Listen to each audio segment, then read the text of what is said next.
കേരള കളരിപ്പയറ്റ് അസോസിയേഷൻ്റെ ഭാരവാഹികളുടെയും നിങ്ങൾ ഓരോരുത്തരുടെയും വിശിഷ്ട സാന്നിധ്യത്തിലും ഉദ്ഘാടനം ചെയ്തതായി സസന്തോഷം പ്രഖ്യാപിക്കട്ടെ.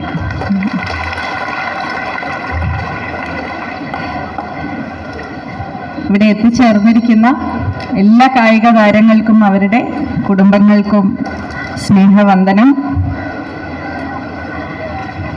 ഒരുപക്ഷെ ലോകത്തിലെ തന്നെ ഏറ്റവും മനോഹരമായ രീതിയിൽ ഏറ്റവും അധികം മനുഷ്യനിൽ കൗതുകം ജനിപ്പിക്കുന്ന ആ കൗതുകത്തോടൊപ്പം തന്നെ ക്രൗര്യത്തിനും ഉറവിടമായി വിളങ്ങുന്ന ഒരു നമസ്കാരം എന്താണെന്ന് ചോദിച്ചാൽ അത് കളരി വന്ദനമാണെന്ന് ഞാൻ പറയും. കളരി വന്ദനം കാണുമ്പോൾ നമുക്ക് ഓരോരുത്തർക്കും ഉള്ളിൽ നിന്നും പൊട്ടിമുളയ്ക്കുന്ന ഒരു ഊർജമുണ്ട് ഇല്ലേ? ആ ഊർജത്തിന് ഈടിനയായിട്ട് അതിന് പകരം വയ്ക്കാനായിട്ട് മറ്റൊന്നും ഞാൻ ഇന്നുവരെ കണ്ടിട്ടില്ല. അത്രമാത്രം ഉദ്വേഗജനകമാക്കുകയും അതേസമയം നമുക്ക് ചുറ്റുമുള്ള അന്തരീക്ഷത്തെ നമ്മുടെ ഉള്ളിലെ മനസ്സിലെ ചിന്തകളെ ഒക്കെ പരിശുദ്ധമാക്കുന്ന ഒരു തരം ഊർജ്ജമാണത്. ഒരു ക്ലെൻസിങ് ഫാക്ടർ എന്നൊക്കെ നമുക്ക് പറയാൻ സാധിക്കും. അത്തരത്തിൽ പരിശുദ്ധമാക്കുന്ന ഒരു ഊർജ്ജമാണ് നമുക്ക് ലഭിക്കുന്നത്. ആ ഊർജ്ജമാണ് യഥാർത്ഥത്തിൽ നിങ്ങളെ ഓരോരുത്തരെയും കളരിയിലേക്ക് ആകർഷിക്കുന്നത് എന്നാണ് ഞാൻ വിശ്വസിക്കുന്നത്. ഒരുപാട് കലകളും ഒപ്പം കായിക കലകളുമൊക്കെ കേരളത്തിനും ഇന്ത്യക്കും സ്വന്തമായിട്ടുണ്ട് അല്ലേ? ഒരുപാടുണ്ട്.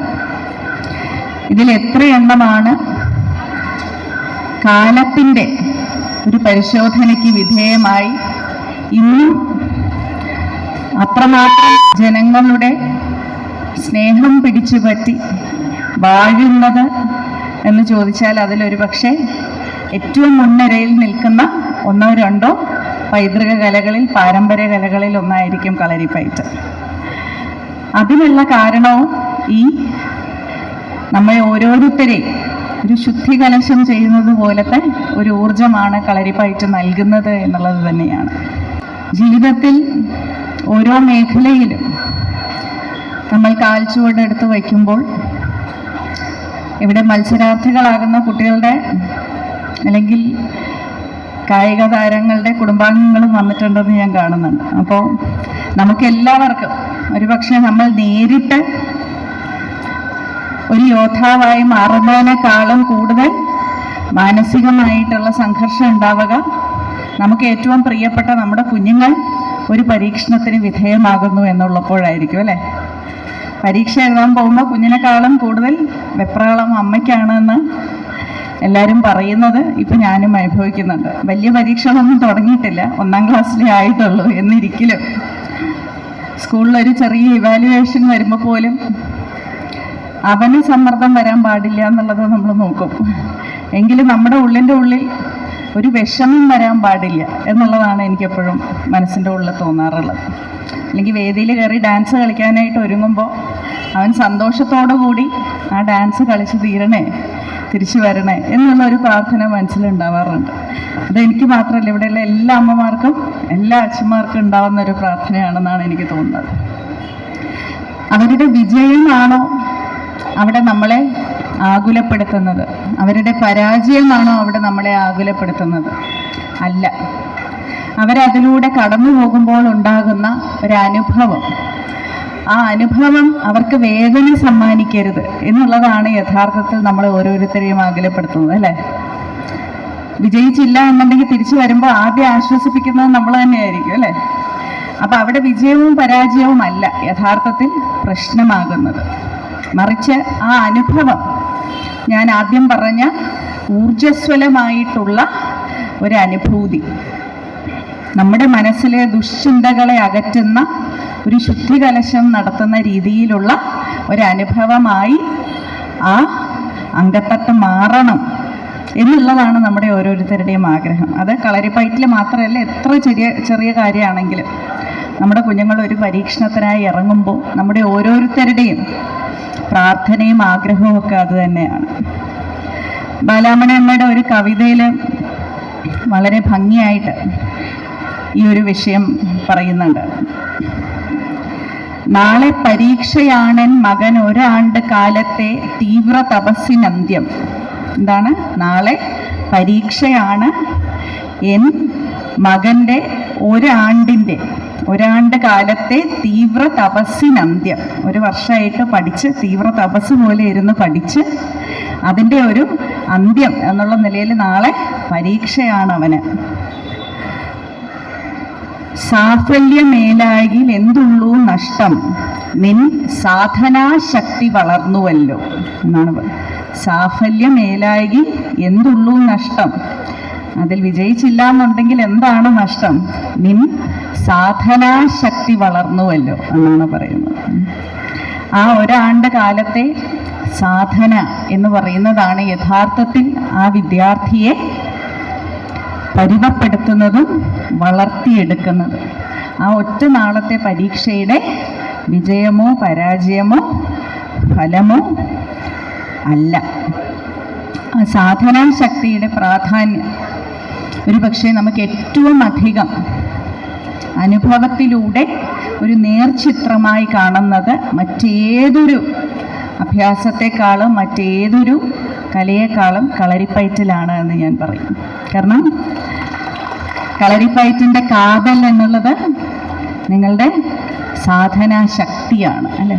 ആ സാധന പകർന്നു തരുന്ന ഒരു ശക്തിയുണ്ട്. സാധന എന്ന് പറയുമ്പോൾ എനിക്ക് ആദ്യം മനസ്സിലേക്ക് ഓടിയെത്തുന്നത് സംഗീതം പഠിക്കാൻ പോയ കാലഘട്ടമാണ്. ആറാം തമ്പുരാനിൽ പറയുന്നത് പോലെ സിംഹത്തിൻ്റെ മടയിലേക്കൊന്നും പോകേണ്ടി വന്നിട്ടില്ല. വീട്ടിൻ്റെ തൊട്ടടുത്തുള്ള വളരെ സൗമ്യമായ സ്നേഹം നിറഞ്ഞ ഒരു പാട്ടി ഉണ്ടായിരുന്നു, അമ്മൂമ്മയുണ്ടായിരുന്നു. അമ്മൂമ്മ ക്ലാസ് എടുക്കുമായിരുന്നു, പാട്ട് ക്ലാസ് എടുക്കുമായിരുന്നു, രാജം പാട്ടി.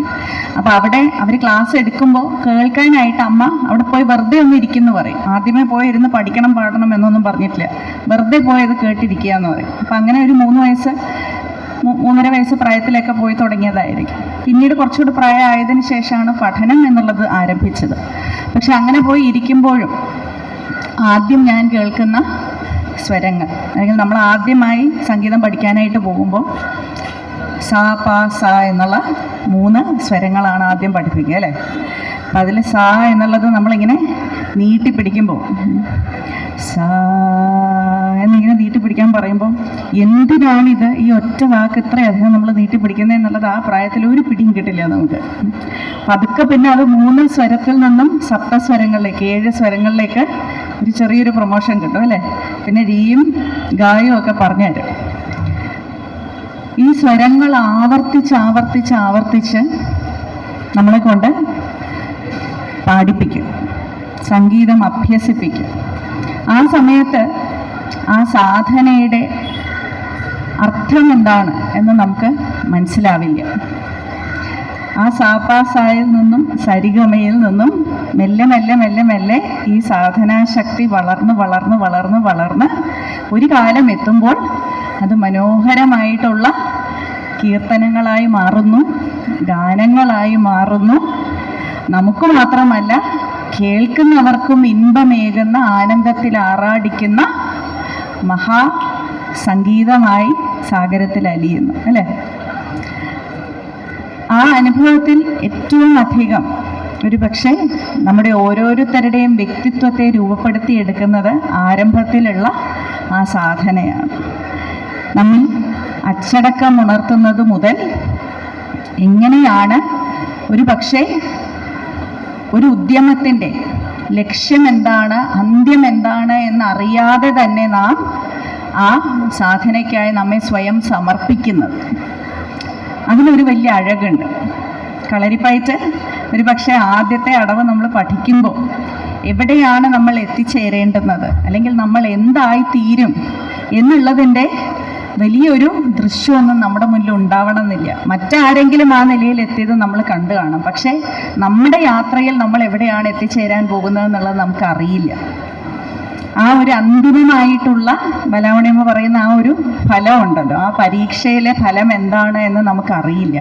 അതറിയാതെ തന്നെ ആ പ്രക്രിയയിൽ നമ്മൾ വിശ്വാസം അർപ്പിച്ച് ആ സാധനയ്ക്ക് അത്രമാത്രം പ്രാധാന്യം നൽകി നമ്മൾ മുന്നോട്ട് പോകുന്നു എന്നുള്ളതാണ് നമ്മുടെ ജീവിതത്തിൽ ഏത് മേഖലയ്ക്കും നമുക്കൊരു വലിയ മേന്മയായി, ഒരു വലിയ കരുത്തായി നിലകൊള്ളുന്നത്. അതെങ്ങനെയാണ് എന്നുകൂടി പറഞ്ഞ് ഞാൻ അവസാനിപ്പിക്കാം. ഈ സാധനയുടെ പ്രാധാന്യം എന്താണ് എന്നുള്ളത് ജീവിതത്തിൽ, പ്രത്യേകിച്ചും ഇന്നത്തെ കാലഘട്ടത്തിൽ നമുക്ക് ഇവിടെ നേരത്തെയും പ്രസംഗത്തിൽ സൂചിപ്പിച്ചു, എല്ലാം ഞൊടിയിടയിൽ നേടിയെടുക്കാനുള്ള ഒരു വലിയ ത്വരയാണ് നമുക്ക് അല്ലേ? ഫോൺ കണക്റ്റ് ആവുന്നത് മുതൽ TV ഓൺ ചെയ്യുന്നത് മുതൽ നമ്മുടെ ജീവിതത്തിലെ എന്ത് കാര്യമാണെങ്കിലും നമുക്ക് മുൻപൊക്കെ ഒരു പക്ഷേ ഒരു 10-20 വർഷം മുൻപ് വരെ നമ്മൾ കുറച്ച് ക്ഷമ, സമാധാനം അല്ലേ, ഇതൊക്കെ നമ്മുടെയൊക്കെ വളരെ സവിശേഷം അല്ലാത്ത ഗുണങ്ങളായിരുന്നു. അതായത് സാധാരണ ഗുണങ്ങളായിരുന്നു. ആദ്യം പണ്ടൊക്കെ നമ്മൾ TV ഓൺ ചെയ്യുമ്പോൾ ഈ പറയുന്ന വെട്ടിത്തിളങ്ങുന്ന സ്ക്രീനുകൾ നമ്മുടെ മുന്നിൽ വരില്ല. 1-2 ചാനലുള്ള കാലത്ത് ചിലപ്പോൾ ടെറസിൻ്റെ മണ്ടയിൽ കയറി അല്ലെങ്കിൽ ഓടിൻ്റെ മണ്ടയിൽ കയറി ആൻ്റണ തിരിച്ചു വെച്ചൊക്കെ നമുക്ക് നോക്കേണ്ടി വരും. എന്നിട്ടും അത്രയും സമയം കഴിഞ്ഞും അത്രയും അധ്വാനം കഴിഞ്ഞും ആ സ്ക്രീനിൽ എന്തെങ്കിലും വരുമ്പോൾ നമ്മുടെ മനസ്സിലുള്ള ഉണ്ടാകുന്ന ഒരു പൂത്തിരി ഉണ്ടായിരുന്നു അല്ലേ? അത് നമുക്ക് നൽകിയിരുന്ന ഒരു ക്ഷമാശീലമുണ്ട്. ജീവിതത്തിൻ്റെ താളത്തിന് കുറച്ചുകൂടെ വേഗത കുറവായിരുന്നു അന്നൊക്കെ. പക്ഷെ ഇന്ന് ഒരു സെക്കൻഡിൽ അല്ലെങ്കിൽ ഒരു ഞൊടിയിടയിൽ നമ്മൾ റിമോട്ടിൽ അമർത്തുമ്പോൾ നമ്മൾ ആശിക്കുന്ന ആ സ്ക്രീൻ നമ്മുടെ മുന്നിൽ വന്നില്ല എന്നുണ്ടെങ്കിൽ നമ്മുടെ ഉള്ളിലുണ്ടാവുന്ന ഒരു വെപ്രാളം അതെന്താണെന്ന് നമുക്ക് തന്നെ അറിയാം. ഞാൻ പണ്ടത്തെ തലമുറയും ഈ തലമുറയും അല്ല വേർതിരിച്ച് പറയുന്നത്, ആ കാലഘട്ടവും ഈ കാലഘട്ടവും നമ്മളെല്ലാവരും അതിനിരകളാണ്. ഈ വേഗതയുടെ കാലഘട്ടത്തിൽ നമ്മളെല്ലാവരും അതിനിരകളാണ്.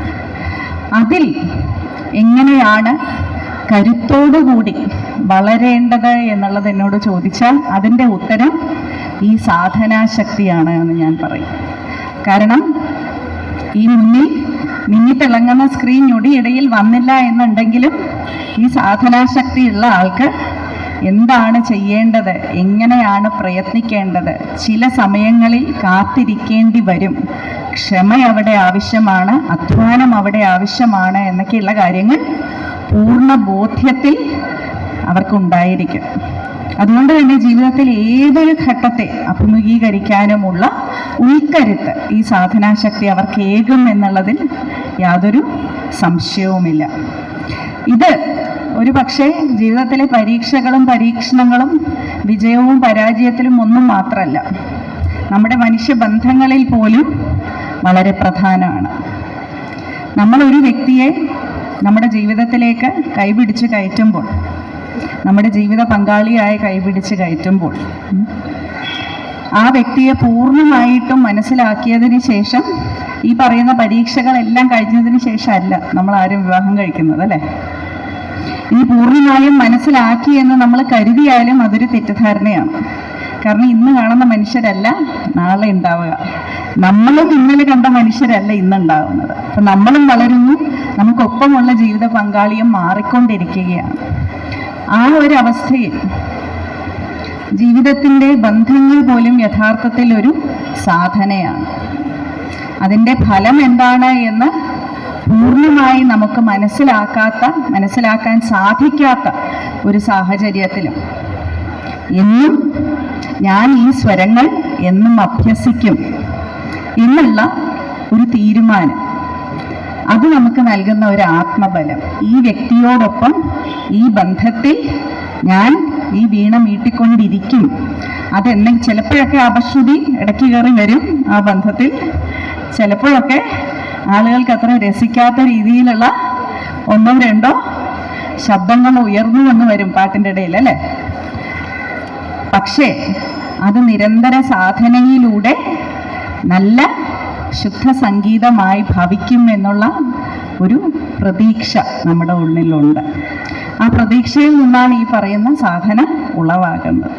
അപ്പോൾ അത് പരീക്ഷകളിലാണെങ്കിലും നമ്മുടെ ജീവിതത്തിലെ ബന്ധങ്ങളിലാണെങ്കിലും ഒക്കെ ഈ സ്വരങ്ങൾ ഓരോന്നും പാടി അഭ്യസിക്കുക എന്നുള്ളത്, നിങ്ങളുടെ അടവുകൾ ഓരോന്നും ആവർത്തിച്ച് അഭ്യസിക്കുക എന്നുള്ളത് നമ്മുടെ ജീവിതത്തിന് നൽകുന്ന ഒരു വലിയ പാഠമാണെന്ന് മാത്രമല്ല, ഞാൻ ആദ്യം സൂചിപ്പിച്ചതുപോലെ ഇന്നത്തെ കാലഘട്ടത്തിൽ അത് നിങ്ങളിൽ ഏറ്റവും അധികം പ്രാമുഖ്യം നൽകുന്ന, നിങ്ങളെ മറ്റുള്ളവരിൽ നിന്നും വേറിട്ട് നിർത്തുന്ന ഒരു വലിയ മേന്മയാണ് എന്നുള്ളത് കൂടി നിങ്ങൾ അറിയണം. ആ സാധനാശക്തി നമ്മുടെ അംഗത്തട്ടിൽ മാത്രമല്ല, മറിച്ച് ജീവിതത്തിൻ്റെ എല്ലാ മേഖലകളിലും, സമസ്ത മേഖലകളിലും നിങ്ങൾക്ക് വലിയ ഒരു ഉൾക്കരുത്തായി മാറട്ടെ എന്ന് മാത്രം ആത്മാർത്ഥമായി പ്രാർത്ഥിച്ചുകൊണ്ട് ആശിച്ചുകൊണ്ട് ഇടശ്ശേരിയുടെ ഒരു വരി അനുഗ്രഹമായി ഇവിടെ ചൊല്ലിക്കൊണ്ട് ഞാൻ എൻ്റെ വാക്കുകൾ നിർത്താം. വിജയിക്ക മേൽക്കുമേൽ ക്രൗര്യമേ, സംസ്കാര വിഭവത്തിൽ എന്നുടെ പൈതൃകം നീ. വിജയിക്ക മേൽക്കുമേൽ ക്രൗര്യമേ എന്നാണ്. അപ്പൊ കളരിപ്പയറ്റിൻ്റെ ക്രൗര്യത്തെയാണ് ഞാനിവിടെ ഉദ്ദേശിക്കുന്നത്. ഇടശ്ശേരിയുടെ കവിതയിൽ കളരിപ്പയറ്റിനെ കുറിച്ചല്ല പറഞ്ഞിരിക്കുന്നത്, പക്ഷേ ജീവിതത്തിൻ്റെ ക്രൗര്യമാണ് ആ പറയുന്നത്. ആ ക്രൗര്യം എന്നുള്ളത് ഹിംസയ്ക്ക് വേണ്ടിയുള്ള ക്രൗര്യമല്ല, അതെ, നിരുപാധികമായിട്ടുള്ള ക്രൗര്യമല്ല ഇടശ്ശേരി കവിതയിൽ പറയുന്നത്. വിജയിക്ക മേൽക്കുമേൽ ക്രൗര്യമേ, സംസ്കാര വിഭവത്തിൽ എന്നുടെ പൈതൃകം നീ എന്നാണ്. നിരുപാധികമായിട്ടുള്ള ക്രൗര്യമല്ല, അധമത്വത്തിനെതിരെയുള്ളതും